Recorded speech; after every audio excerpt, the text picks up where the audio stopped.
Tables and seats are now on sale for the biggest night in the digital video calendar, the TellyCast Digital Video Awards. We're celebrating excellence in the only awards ceremony created especially for the social video industry, with over 100 channels, shows and series shortlisted across 27 categories. It all takes place on the evening of 5th of June during South by Southwest London Week at the luxurious Londoner Hotel in Leicester Square.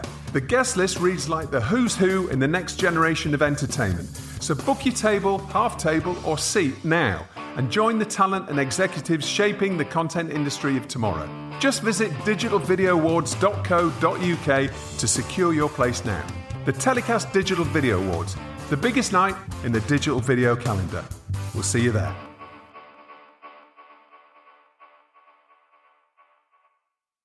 Considering Spain as a shooting location for your next TV project?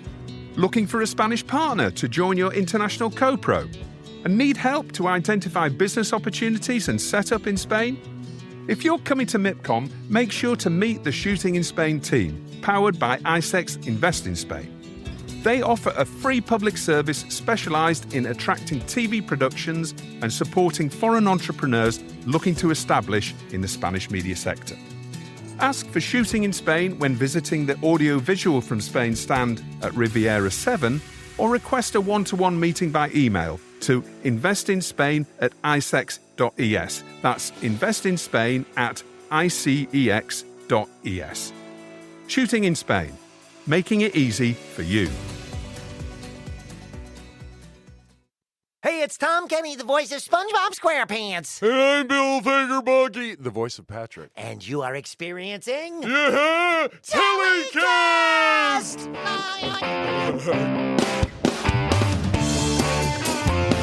Hi, I'm Justin Crosby and welcome to TellyCast, the podcast that brings you the latest insights from the world of TV, media and digital video.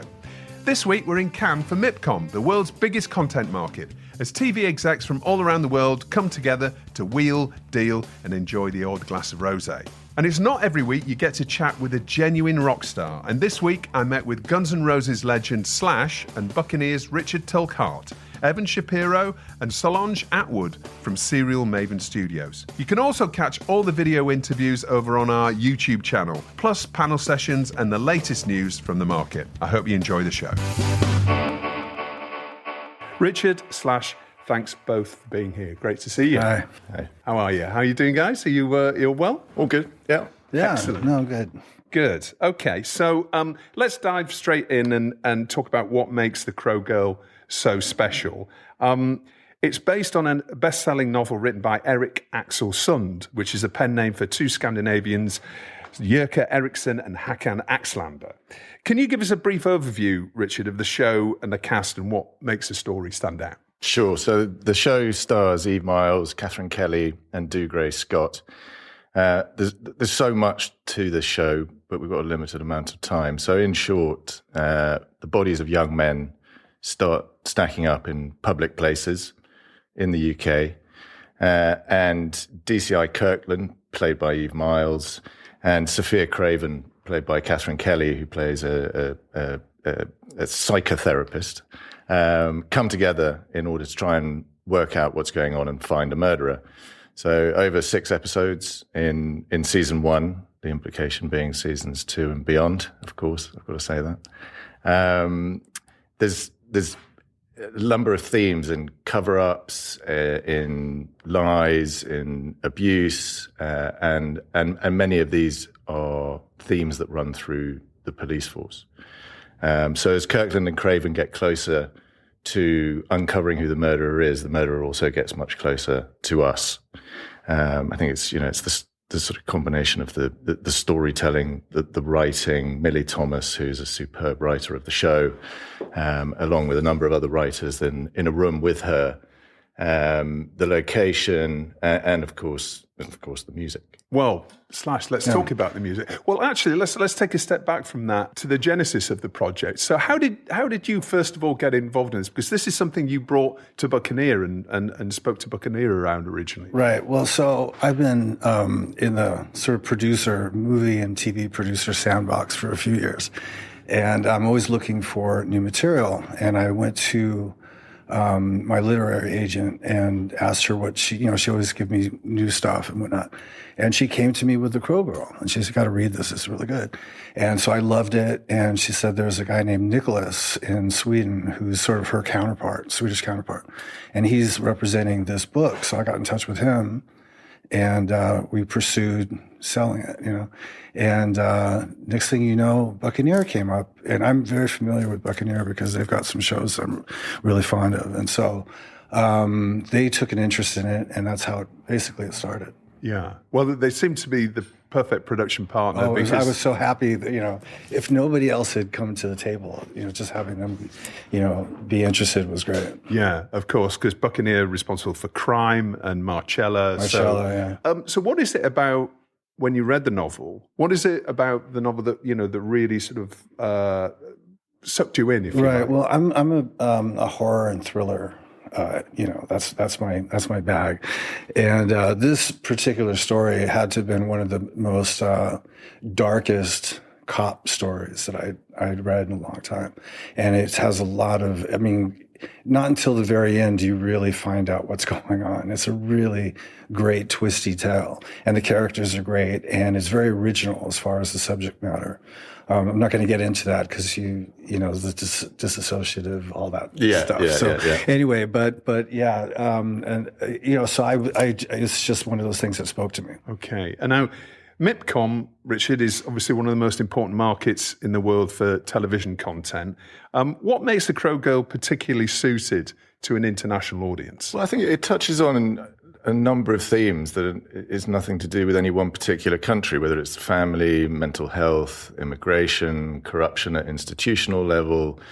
And those things are always a good bedrock for anything that's going to sell around the world and be relatable. The key is it's got to be relatable. With any show, and at Buccaneer we always go on about this, any show, you've got to have emotion, you've got to have great acting, and that really comes in spades in this show with the cast that we've got and with Millie's writing and the response that the actors had to that. And so when it comes to how other countries view what they want to buy, whether it's in the English language or other languages, particularly if somebody is going to be watching a show in a foreign language, for many people English is a foreign language, and either they pick it up as a dub or a sub or whatever it may be, if the acting is good, the story is good, people see through all of that. It's a thing of the past now. Netflix really did a great job on allowing us to not be stuck to a show that is in our own language. And this show originated from Scandinavian writers and a Scandinavian book, and it's translated really well over to being set over here. But all of those points that I make about what makes a good show, if they're in there, and genuinely I feel they are in there in spades in this show, it comes through for any audience wherever they are. So I think ITV Studios will have a very easy time selling this. No pressure, ITV Studios. Right. Well, it's a psychological police procedural thriller. And there's lots of complex material, as Slash mentioned, within the show. How do you go about adapting that for television and making it accessible?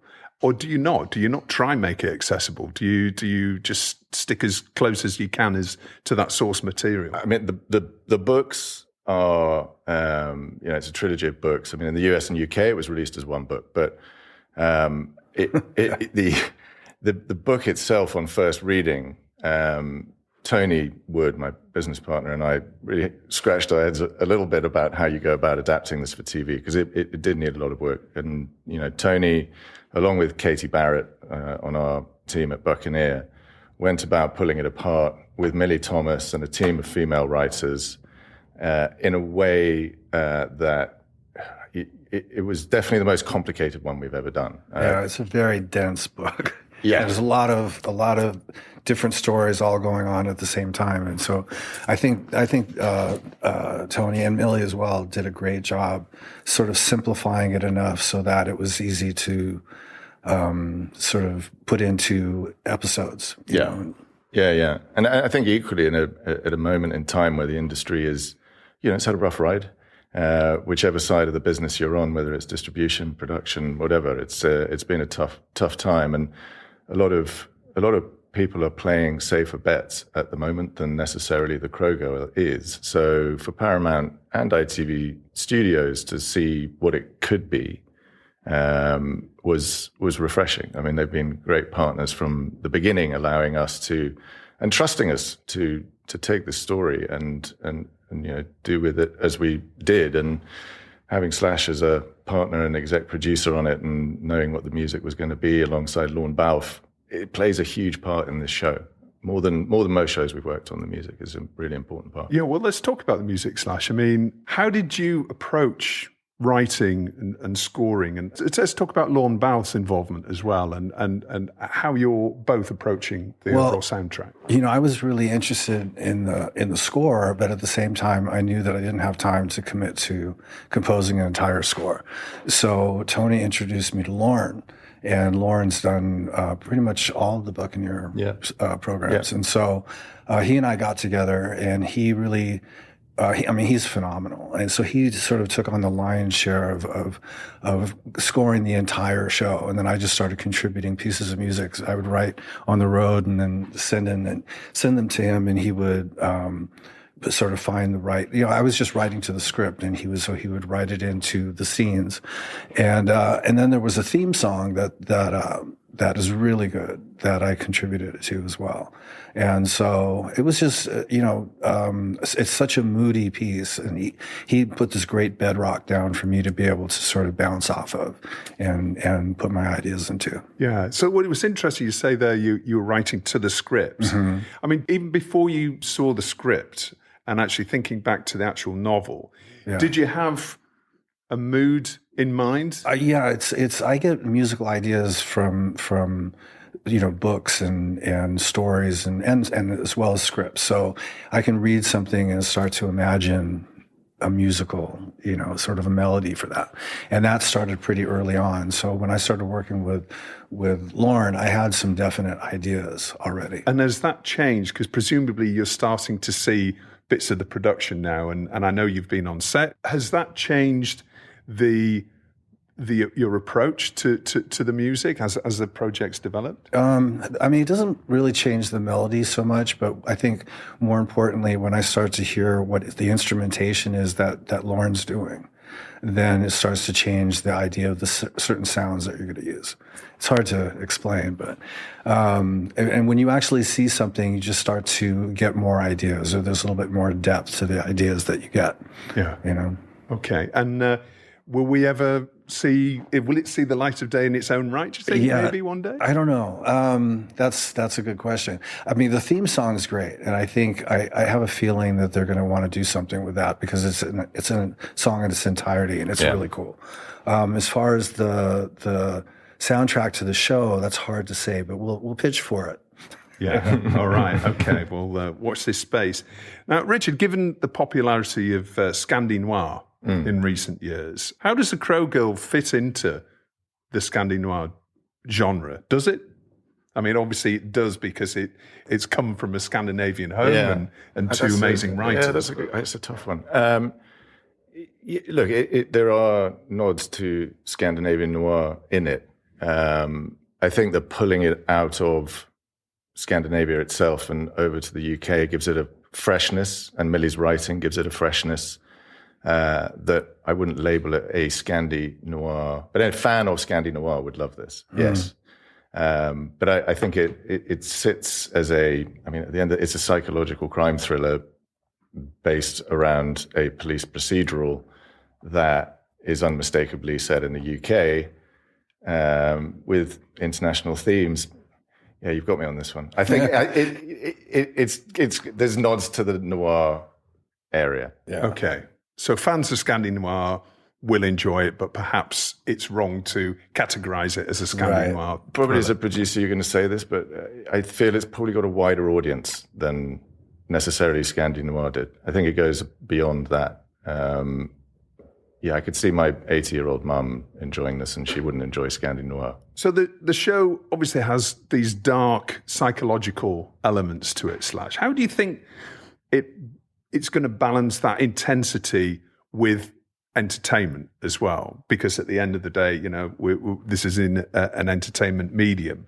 And how will it entertain without perhaps overwhelming? Well, I mean, the brilliance of this show is it is dark and foreboding in a lot of ways, but it's cast so well and the writing's so good. It's really entertaining. It's very engaging, and some of the subject matter is a little, it's a little disturbing, but it's sort of balanced out by the way that it's projected. Yeah. So it's not off-putting.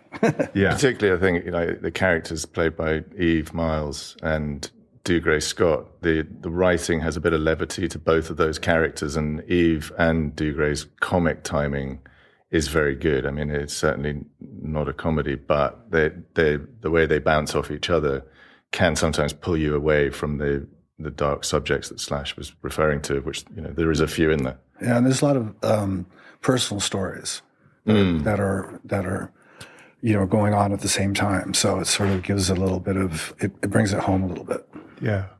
So it's airing on Paramount Plus in early 2025.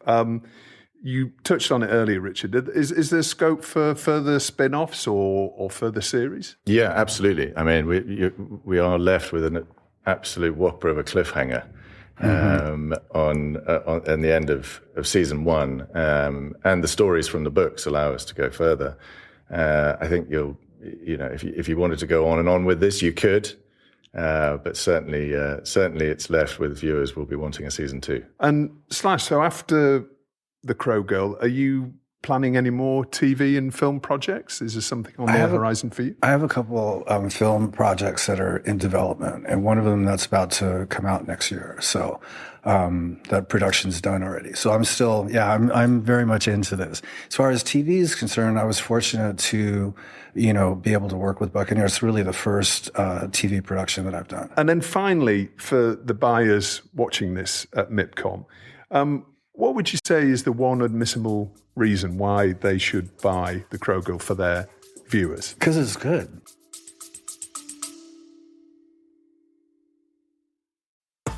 Want to get ahead in digital-first content?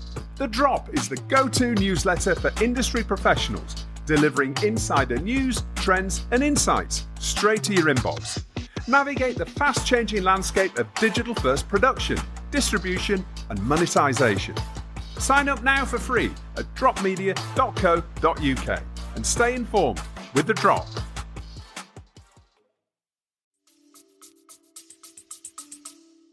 It's really good, and the cast is great. It's really, like I was saying before, it's really well written. It's a very well thought out presentation.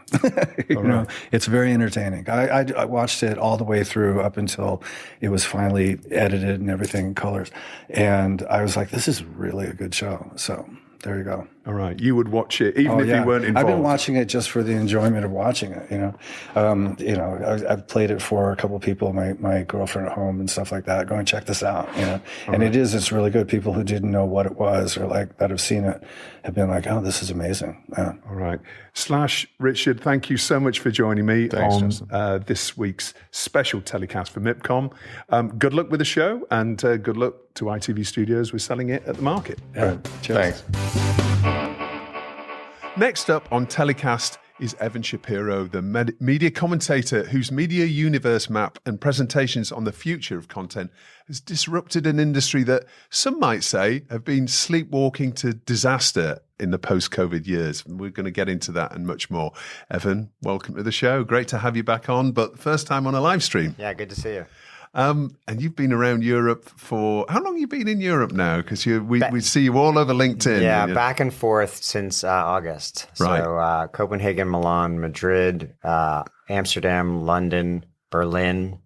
Now I'm going to Munich next week, or this week actually. So. Yeah, and you've been down in the Innovation Hub for a couple of sessions, haven't you? Tell us about what you've been doing at MIPCOM. Yeah, so I opened the Innovation Lab yesterday with a bit of a barn burner, where I basically accused our industry of being in innovation stagnation and challenged us to collaborate better around data in particular, because it is part of what's holding us back. the traditional media ecosystem is losing the battle to big tech. But it doesn't necessarily need to be that way. And it also doesn't necessarily need to be a battle. You can embrace big tech if you understand what the rules of the game are. And most of that is being better with your data. And then after that, yesterday, I opened with a bit of a keynote for a Samsung event down near the beach, which was a lot of fun. Right. And then this morning, I did 6 interviews right in a row with some great folks. President CEO of Rakuten, head of programming for Roku, Justin Sampson from Barb, whom I just did a collaboration with around a big report. Probably, I think, the first of its kind look at apples to apples, side by side, platform by platform, 4-screen total viewing in the UK. Right. Okay. Well, let's delve into that, if you don't mind, a little bit. We just had Andy Fry from MIPCOM News, and he came along to that and saw that session. And now, forgive me if I get this figure wrong, but he said I think it was 80% of young people, and I don't know exactly what that age range was, are actually using streaming services and YouTube as their go-to media consumption. That's mostly correct. Yeah. So 16 to 34-year-olds. And pretty much everybody under 35, 80% of their total viewing in any given day or month is a combination of social video and streaming. And now, when you think about this, Barb's data it's 4 screens, but it's also only in home.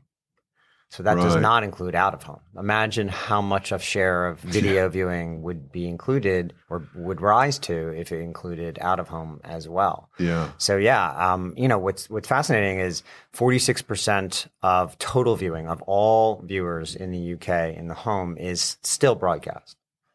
But 46% of total viewing of all viewers in the UK over the age of 4 is a combination of streaming and social video. Right. So streaming and social has now basically caught up as a combo to broadcast. Yeah. Then when you realize that England is super fucking old, so 58% of the UK is over the age of 35, whereas 55% of the rest of the world is under 35. Yeah. And so the viewing habits in the UK haven't necessarily caught up because millennials and Gen Z don't make up as large a share of the population yet. But this is something that I love to tell people, and it seems to be a surprise to them. Generations age. Yeah. Every year, more millennials turn 35. Millennials are now 43. Millennials aren't kids. They have kids. And so as they age, they're bringing their viewing habits into the majority. There's this generational shift happening in Europe that's a couple of years behind the US. But as that wave takes hold, younger viewers who do not watch, only 14% of viewing for people under the age of 35 is broadcast. Teeny tiny is pay TV.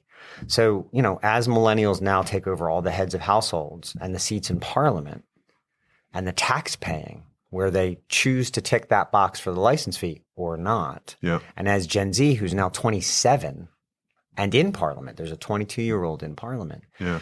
As they decide the next media bill and they don't have a habit of broadcast, are they really going to be so blithe about continuing to greenlight these fees for the public service media? And it really concerns me to the point where I tried to, with this report, ring an alarm.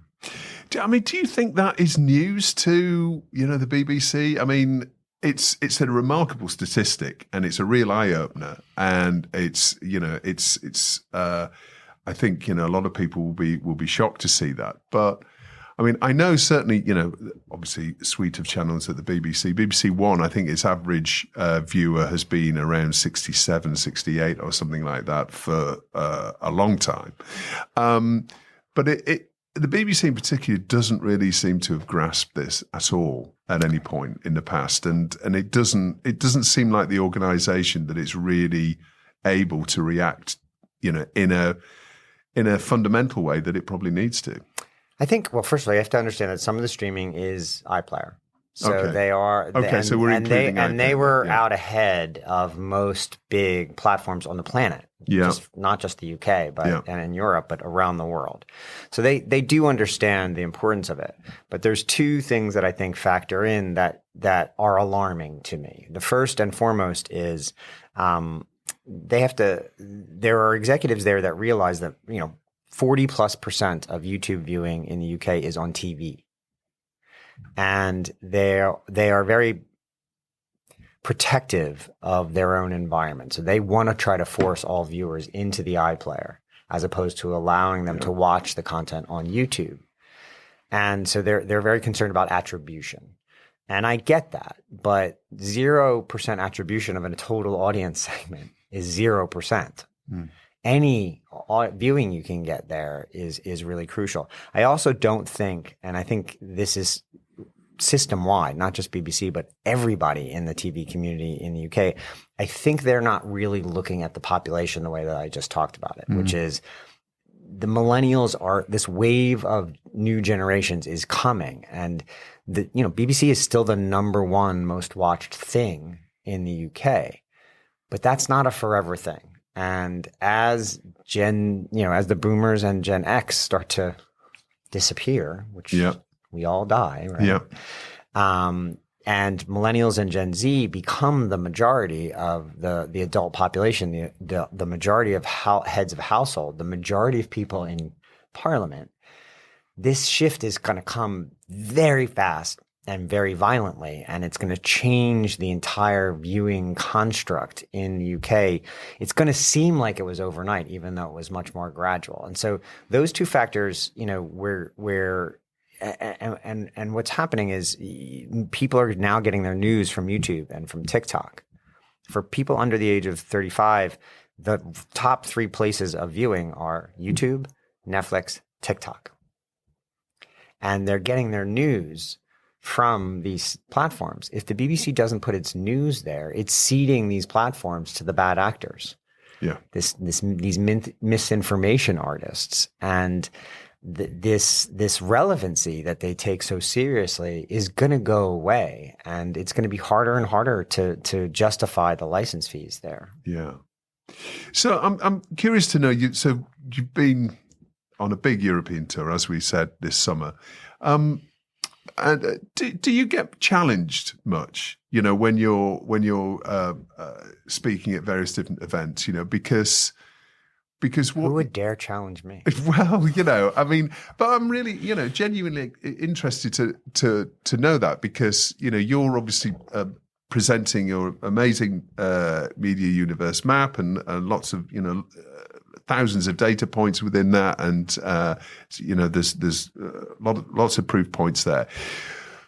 But I think that the traditional TV industry that you see in many countries in Europe, and I've been to a few this year as well, and the conversations that I'm having are the same conversations that I could have been having 15 years ago. Mm-hmm. It doesn't seem that the more traditional players have got it, or any sense of I do get challenged. It's usually in smaller rooms, because I do meet with pretty much the largest broadcasters in any country. I've had in-depth conversations with them. Yeah. And I had one in the Nordics recently, and the largest broadcaster in their country, which I will not name. And, it was about news. It was to me, public service media is really important, not just as an art form, but also because the health of a democracy is usually directly correlated to the health of their public service media. Yeah. There are studies about that. And we're seeing sort of a result of that in the States at the moment, right? We have no public service media, and therefore we are in utter fucking chaos as a result. There is no watchdog there. Yeah. But in Europe, you have this great tradition of truly publicly funded broadcasting, and most important, news and factual entertainment. And again, in every country, the thing I just talked about, the BBC, it's the same thing. They resist putting their news up on YouTube because they feel that it's disintermediating them. And what they're doing is they're basically writing off whole generations from providing news and education that they so desperately need. So I do get challenged in the room, and the challenge usually is always based in feelings, Right. very rarely in data. As in, this is the way we do it. This is the way we do it. It will be cannibalized. It will cannibalize our viewing. And I'm like, how do you prove that? Show me how you know that. And I will tell you, I had long conversations with Channel 4 about this over the last couple of years. And in part because of my imploring them, and in part because there are some really smart people at Channel 4, they moved a tremendous amount of, not moved, they double book their content, premium long form series on YouTube. First as an experiment, and now after seeing the results of it, much more. And what they found is there is no cannibalization. These are two different audiences. Yeah. And it's additive, if anything. It's additive to the audience, but for Channel 4, it's also additive to the revenue because they survive on advertising. And so they're able to generate more income, which they desperately need now. I mean, I think that's pretty evident from the news around us. Yeah. And as Justin Sampson from Barb said on the panel today, in the first half of this year, I believe, 0.6% of all Channel 4 viewing, so over 0.5% of all Channel 4 viewing was on YouTube. And that's not with a live feed. That's not with all of their series. Yeah. And so I mentioned their success there in the report, and Channel 4 reposted it proudly, saying, yes, we are leading the way in public service media in the use of YouTube as a broadcast partner. Yep. I say things to heads. It's usually the heads of news at these organizations that I have an open disagreement with. And, someone said to me the other day in one of these meetings at a public service broadcaster, again in the Nordics, who said, well, so your entire reasoning for putting news live on YouTube at the same time that it's on the television is just to increase the size of the audience. And I said, yeah. What would be the other reason? Yeah. Do you need another reason? Yeah. And this person brought up the cannibalization again, and I said it's not proven true. Whether it's BT and Champions League or Channel 4 and their additive audience, there is zero evidence that it cannibalizes the traditional audience from the app or from the broadcast. Yeah. And I said, here's the thing: you can try it, and if you don't like it, you can stop. Yeah. If you find that I'm incorrect, just don't do it anymore. But definitely at least experiment. And I think what's happened, especially in the last 10 years, is the media ecosystem on both sides of the pond has gone from fear of missing out to fear of finding out. They're afraid of trying it because they're afraid of finding out what's going to happen on the other side of it. Yeah. And it's really paralyzing, I think. Yeah. I mean, isn't that, do you think there's perhaps a older generation of decision makers in a lot of traditional media companies that are very happy? They're maybe 3-4 years to retirement. And it's like, don't rock the boat. I'll just sort of see out my time before I make any really, what might be seen as brave decisions. Yes and no. You look at Tim Davie at BBC and as much as I think there is a bit of anxiety over a big change there, he pointed to the moon and said, by the end of this decade, we will be a fully digital platform. So there are people, my age, and this is the Gen X generation. We're hopefully about to elect our first Gen X president in the United States. Imagine that. It's the first person of my generation to be president of the United States. I'm older than most of the people I'm talking to now. Yeah. And so I don't think it's a generational thing as much as it is a cultural thing. And I think it's true on both sides of the Atlantic, which is that's not premium.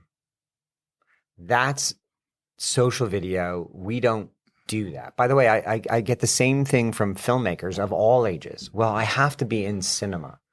I can't go direct to the consumer. That's just not the same thing. Yeah. I'm like, what? Huh? Yeah. What? Why?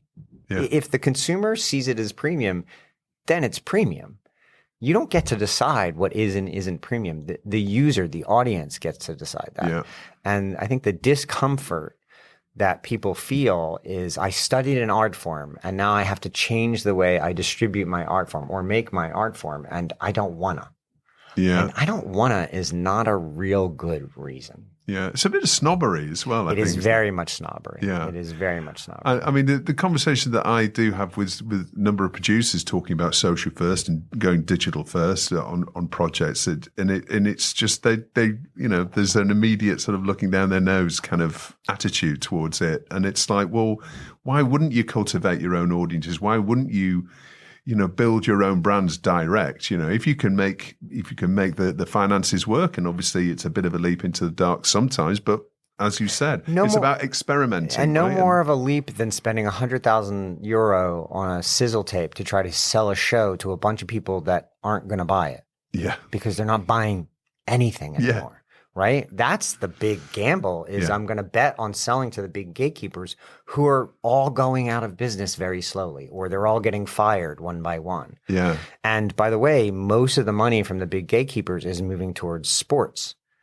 And I had David Eilenberg on stage from Roku earlier today, and I said, what's the big trend? Where's the money going in programming? He said, sports. Yeah. There are going to be fewer and fewer shows made every year for the next couple of years, both factual and scripted. And so, the idea that you're above building your own audience on TikTok or YouTube, you can find the economics for it. Yeah.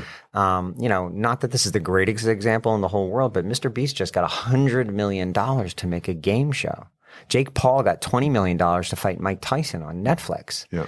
The reason they did this is because they bring their audiences with them. They actually have the leverage with the gatekeepers in a way that individual producers no longer do in any way, shape, or form. Yeah. And we are in the user-centric era. The users are in complete control of the media ecosystem. And if you don't build your own community, you will lose to all the producers who do. RuPaul's Drag Race is a terrific example of this. This is a show that's been on the air, 100 years. Yeah. RuPaul's like 200 years old. It's a vampire, clearly.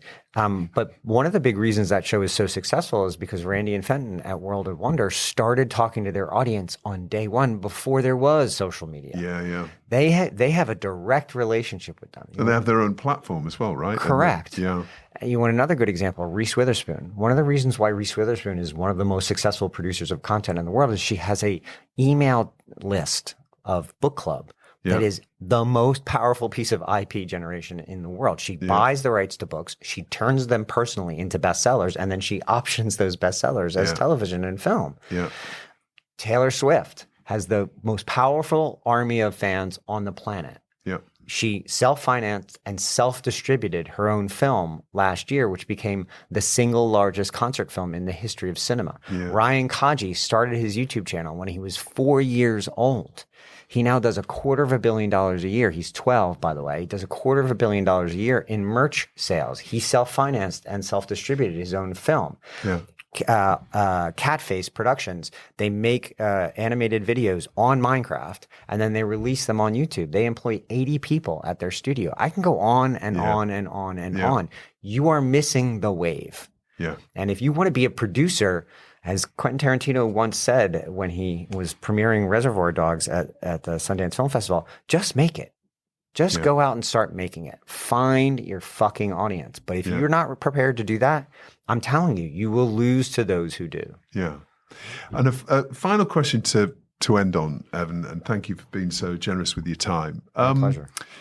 We're interesting that you talked about that sort of reality of fewer and fewer programs being commissioned. I mean, we're already seeing that, and we have done certainly for the last year. Yeah, and it started before the strike. This was happening already. Yeah. And therefore, if fewer and fewer shows are going to get commissioned, that means that fewer and fewer people are going to get employed, both on the production side and presumably the network side, because they're slimming down. We keep seeing week after week, different announcements from Paramount and various other networks and media companies that they're shedding staff.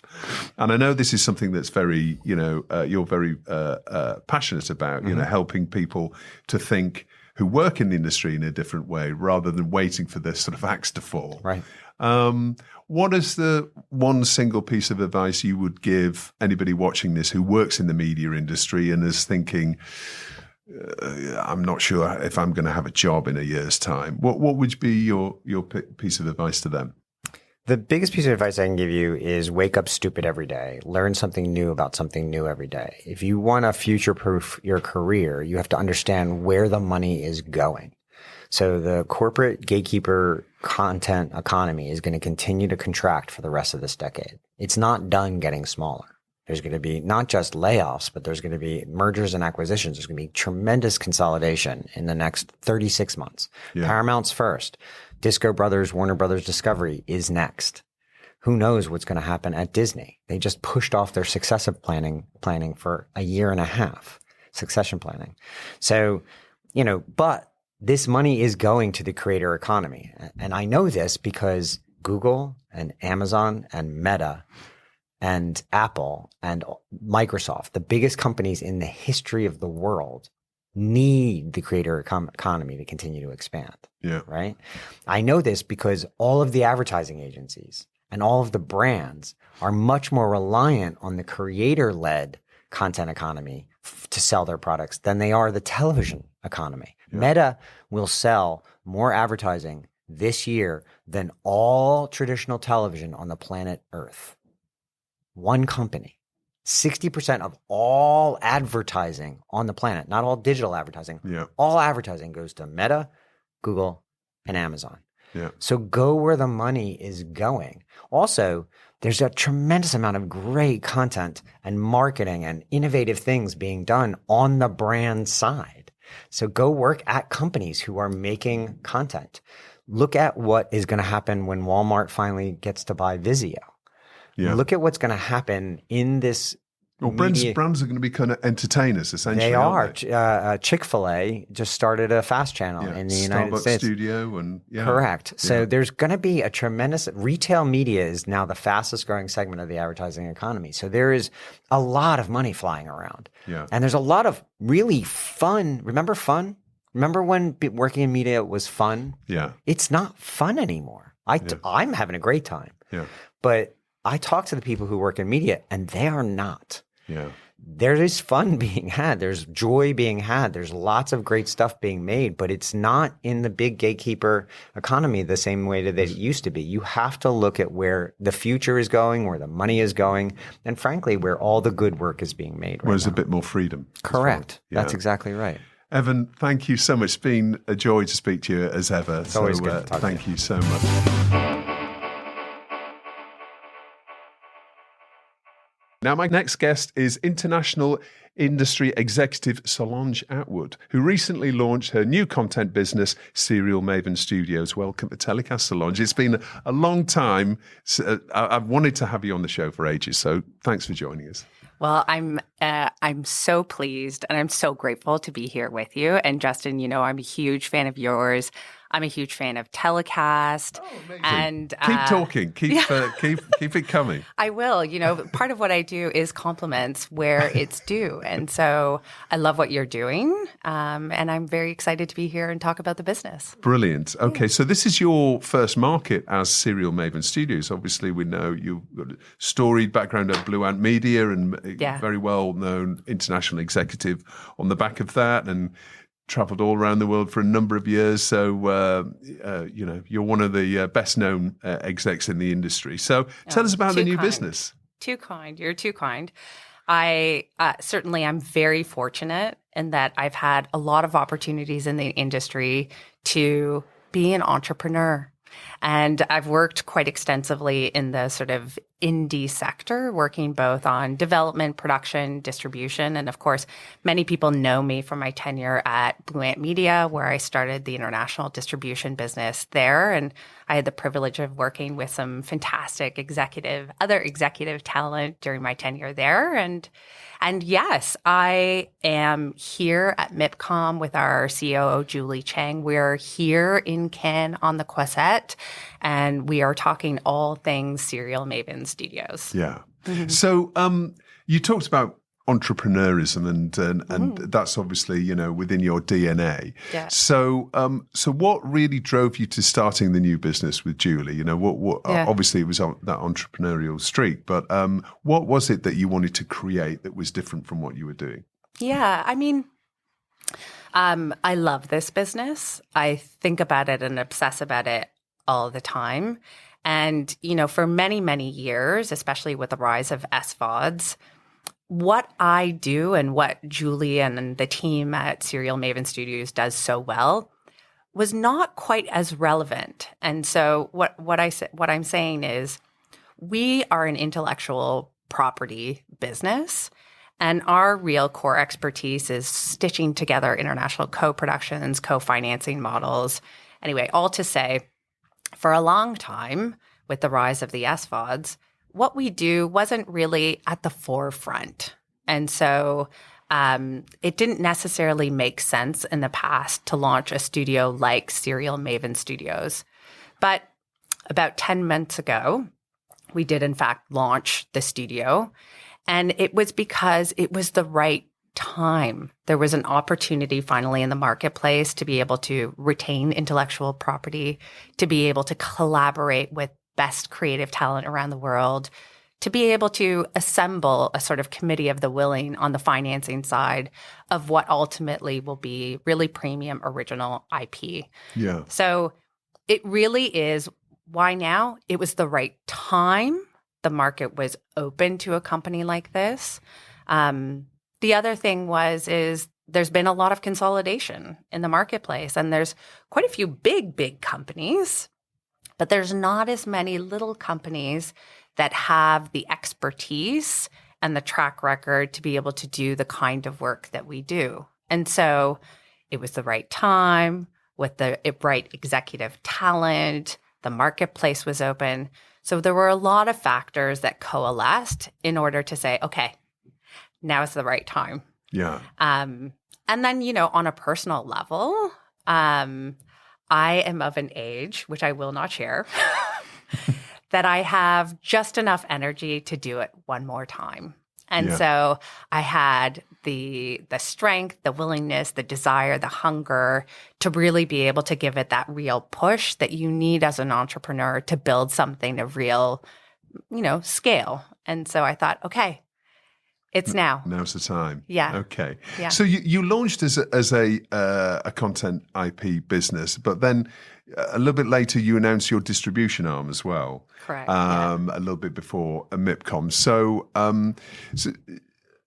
just expand a little bit about your approach, a different approach to financing and distribution, which I know is something that you wanted to take a little bit of a different approach to. Can you expand on that a little bit? Yeah. You know, there's a lot of different ways to getting at intellectual property, and that's a business way of saying to get to great storytelling. And to be able to be a diversified business in which you are swimming in lanes and pools with great creative talent can come in a variety of different ways. So we always knew at the onset that we are developers, that we are physical producers, but that we were also going to be distributors. We were going to be all of those things. And so, you know, you start where you can start. And so we started with creating a development slate, getting production green lights, and then moving on to sort of the distribution business. I think if, you know, you and I have had conversations about this in the past where everyone assumed that I would eventually launch a distribution business. They weren't wrong. Yeah. It's certainly in my DNA. But it was important to us to be able to have all of those verticals and a diversified business, all of which aim to help and super serve our partners to get to green lights. So how does one go around assembling your first slate when you've got MIPCOM in the looking at MIPCOM towards the end of the year, and you're thinking, okay, you know, now's the opportunity to create this new business, and what am I going to be showing at MIPCOM? I mean, talk us through that. Well, I have the good fortune that I got a lot of inbound calls, actually, which was lovely. So when we were, of course, we started with our development slate, and we spoke to many people who were working, who we love, and that have a fantastic track record. And so we set up our development slate, and so all of that started to really come together. And then we turned our mind to distribution, and so ultimately, in some instances, we were in the flow of conversation with commissioners, with producers, and we told them we will be launching a distribution business, and we got to get to a yes with those people, and we were fortunate to be able to pick up a library from Marcus Entertainment that had a number of series that were produced by 0.0, who of course are the production company that did all the Anthony Bourdain material. So we were lucky to be able to get material coming out of the US market. We also have collaborated with a number of incredible Canadian producers, whether that be Peacock Alley, Arcadia Entertainment. There were wonderful people who entrusted in us to give their titles to us to then export on the international marketplace. And the same was true in the UK and in Australia. And so in very quick succession, we were able to assemble just over 300 hours, mostly from production partners in the US, Canada, the UK, and Australia. And so we have the good fortune now, obviously, to be here and to be telling those stories, representing those titles, and finding great opportunities to license that incredible work to platform partners from around the world. So 300 hours is a great catalogue to launch with. Can you just give us a sense of what are the major genres that you're focusing on in year one for Serial Maven? Absolutely. We went directly to our core strengths. So we're very focused on the factual space and basically anything in the factual space. We are also quite strong in the lifestyle space, as well as documentary programming and specialist factual. Right. So if you look at both our development slate and our distribution offering, they really fall into those verticals. And so we've played to our strengths, but we've remained diversified. And really, through it all, it's really about quality. Yeah. Okay. And I mean, I know you're going to say it's fantastic, the reception to our first catalog, but you're obviously dashing in and out of meetings, doing the half hour throughout the day thing. Yeah. How's it going? What's the feedback? Yeah. If I'm totally honest, it is really overwhelmingly positive. And I think that's because we're kind of a good news story in a market that is really hard. And lots of people are going through very difficult things. No one is immune to redundancy. There's incredible disruption. And so to be able to point to a startup that is succeeding is exciting, I think, for everybody. And one of the things that's so fantastic about this industry is that we're a real community. We're a community of people and storytellers who share in successes. And that's really needed right now. Yeah. And so it's been wonderful. But we can't talk about it too much more because I'll cry because I'm a real crier. But it really has been overwhelmingly positive, both because the community wants to rally around good news, but also because there is a commercial need for smaller companies in this kind of marketplace. And so it makes sense to a lot of people, and they feel encouraged about being able to do business with a company that's like, yes, I can solve that problem. Yes, I will provide real solutions for you. Yeah. So, yeah. And obviously it's a great news story because it's female-led business, of course, and so it's great to see a female-led distribution and IP business in the marketplace, and wishing you all the very best of luck with it. Oh, thank you so much, Justin. All right. Well, listen, thank you for joining us. All the best for the rest of the market, Solange. And thank you. I know we'll see you on lots of meetings on various different stands around the market up until Wednesday. So all the best. Total pleasure. Well, that's about it for another week's show. As always, thanks for listening. TellyCast was produced by Spirit Studios and recorded in Cannes. Don't forget to subscribe to TellyCast on YouTube for weekly videos featuring interviews with the movers and shakers in the TV and digital content industries. Just hit the link in the episode description or search TellyCast TV on YouTube. Until next week, from Cannes, stay safe.